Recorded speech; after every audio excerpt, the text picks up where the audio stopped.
Halo, gua Rama. Oke, kali ini gue mau ngebahas iPhone 7 Plus. Masih rekomen gak sih dia di tahun 2020 ini? Yuk, berikut pembahasannya. Jadi iPhone 7 Plus ini dia pertama kali rilis September 2016 ya di Amerika. Dan resmi masuk Indonesia itu sekitar awal 2017. Pas awal rilis, handphone ini untuk varian 128GB yang gue pegang saat ini, dia harganya itu 15 jutaan, sekitar 15 juta. Dan kemarin gue beli handphone ini di bulan Februari, dapat harga 5,9 juta, 6 juta kurang 1000. Nah, berarti handphone ini tuh udah turun lumayan ya, harganya udah setengahnya lebih dalam waktu 3 tahun, per 10 jutaan turunnya dia. Spesifikasinya masih oke nggak sih di tahun 2020 ini? Nah, jadi si iPhone 7 Plus ini dia punya spesifikasi, pertama layarnya itu 5,5 inch, tapi dia aspek rasionya masih 16:9.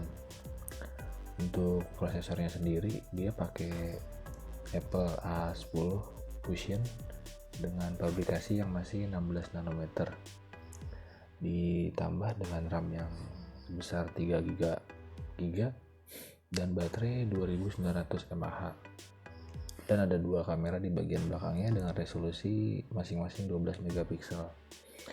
Untuk bagian depannya sendiri dia ada kameranya itu 7 megapiksel.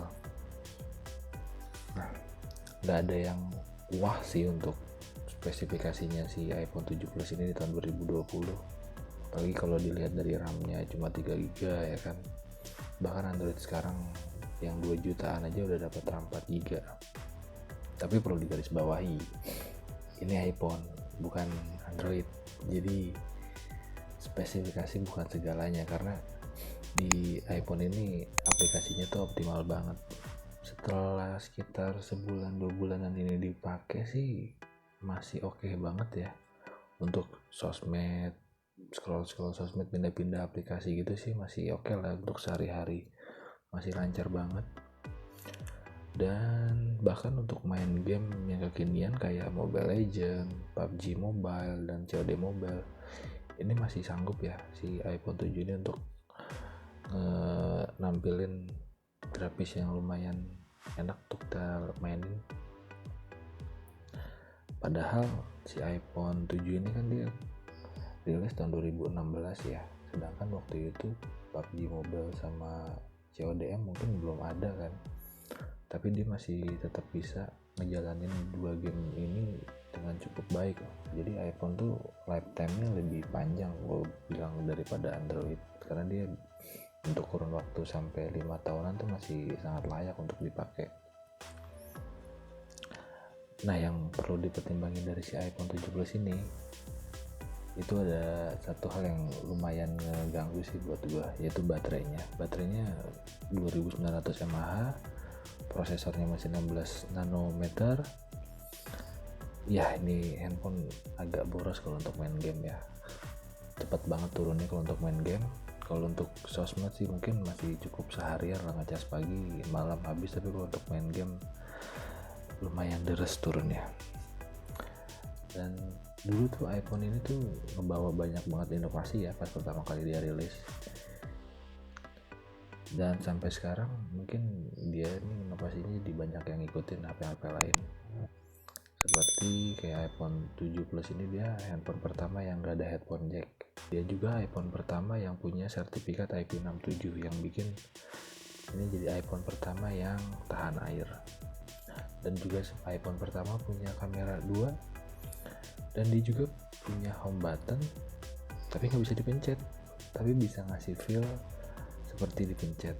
Itu yang keren ya. Walaupun inovasi itu sekarang udah banyak ditemuin di HP lain juga sih, kayak headphone jack yang udah nggak ada sekarang.